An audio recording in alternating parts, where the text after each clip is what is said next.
I am here. First of all, I would like to acknowledge that we are on the traditional territories in Alberta of the many First Nations, Métis, and Inuit whose footsteps have marked these lands for centuries. My name is Asal Andarzipour, and today I am presenting the exhibition titled Silent and Present at the Bleeding Heart Art Space. I am here as a guest curator, basically independent curator, offering this show. And so the show is hosted by the Bleeding Heart Art Space. It is 7 artists, and they are, we are seeing various interpretations of the same theme in the abstract style. So, but before getting into more details about the works, I just want to tell you a little bit about how the concept for the exhibition came into my mind and developed over the years, and how I have been engaged with the theme for quite a few years, and why this is special for myself. And I am so glad that it is hosted by this space, because this was the place that I kind of found more kind of, in a way that I was resonating with the ongoing programming, and I found this show as a good fit to be proposed for this space. So a few years ago, it was for a week in 2015, when I first, that was the time in my early immigration to the United States as a graduate student at that time, that for a week I spent 1 week in a silent retreat in a Zen monastery in the Catskills Mountains in New York. And how I even got there is another long story that I am not going to really get into that.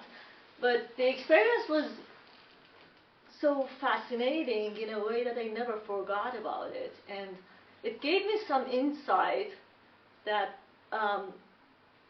it stayed with me over the years, and then I continued to practice meditation, silence, mindfulness meditation in different ways. And during my time at the University of Alberta, I became the president of the mindfulness meditation student group. I was part of different meditation groups at times, and at the same time, I started developing ideas.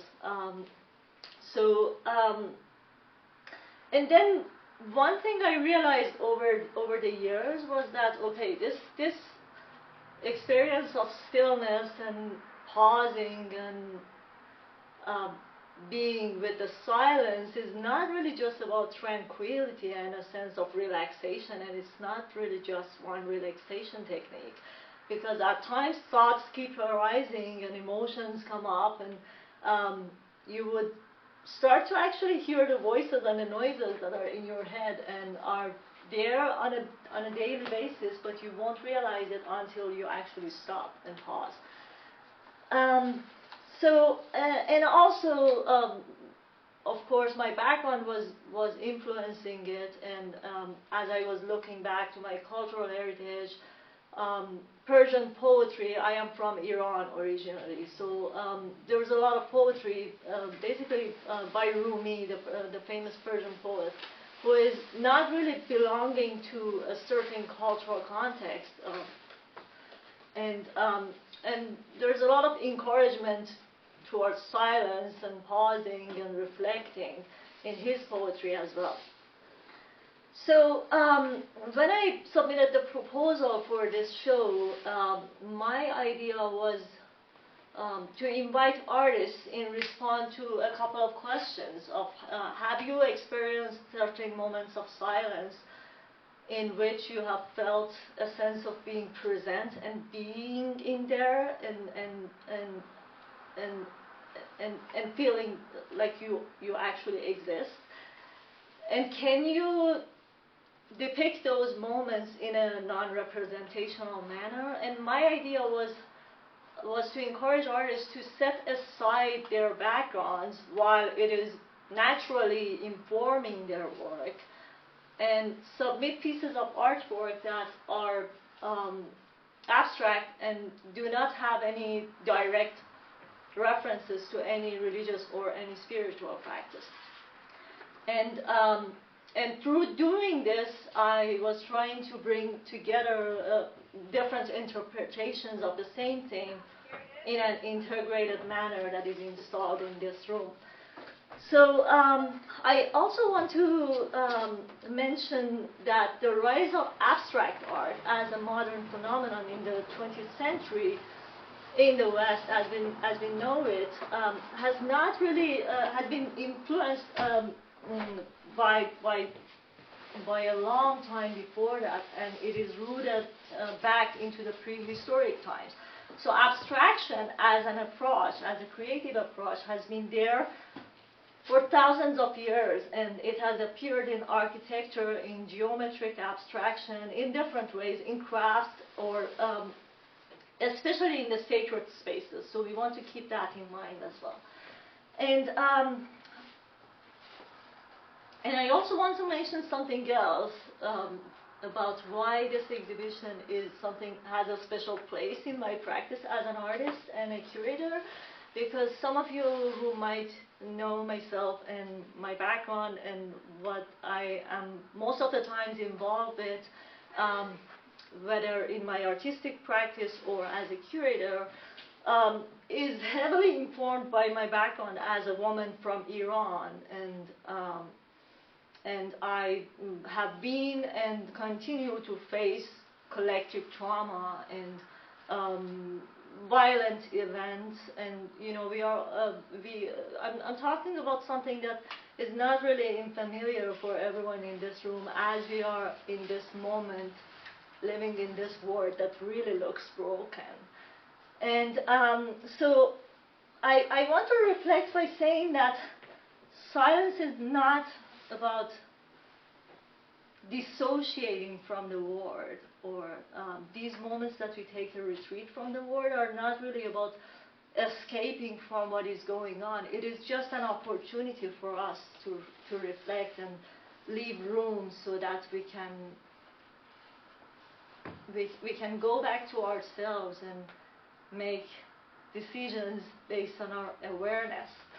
So what I would call passive silence in times of necessity for action can be actually destructive. So we cannot really keep silent in any moment. We have to respond and react if needed. So that's something just as a reminder. So in a world challenged by ongoing global issues, we are reminded of some features that distinguish us as human beings from the rest of the nature, that we can respond, we can communicate, and we can use means of communication through art and speech. The reflection of which is in this room, through the art. And of course, each artist has a different interpretation. And so the Silent Present show encourages a curious look into the nature of these two concepts. As a whole, the exhibition sets aside dictated definitions and freely displays various takes on the theme.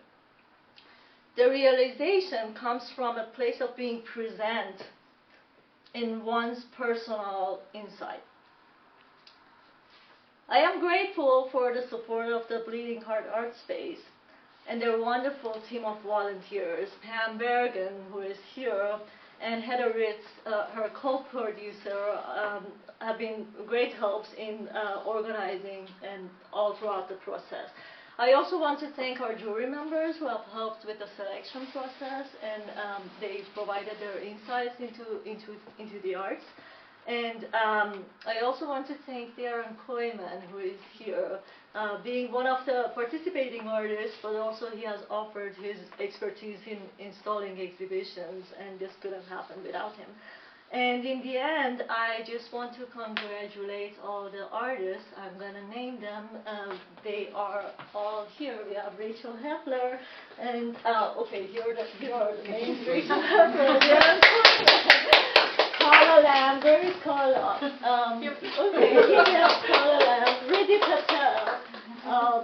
Yes. Deann Stein Hasinoff, yes, there are please applause. Ania Telfer just arrived, and we have Unity. Where is Unity? Okay. Yeah, so I want to just invite you to please also take a look at the brochures. We have the brochures over there. So there's the statement and also information about the artists and their work. I want to also mention that most of the artworks are for sales, so if you are interested in purchasing, there is a binder over there with information about it. I'm just going to leave it up on that table, and to make purchases, you can talk with Pam, who is standing there. You can also support the Bleeding Heart because this is a volunteer-based space, and there is a team of volunteers who are running the programming here. You can make donations. There is a donation box over there. And I want to go back. This is something I just want to say as a reminder because it fascinated me. I want to go back to the Bleeding Heart Art Spaces manifesto, that it opens with the following words. It says, "Art speaks, stop and listen." And then the manifesto ends with 2 words, "keep listening." Yeah. So after this, you already know the artists are here, so you can ask your questions from the artists as well. I am here as well. I will answer your questions. If you have any feedback, happy to hear. Yeah, thank you.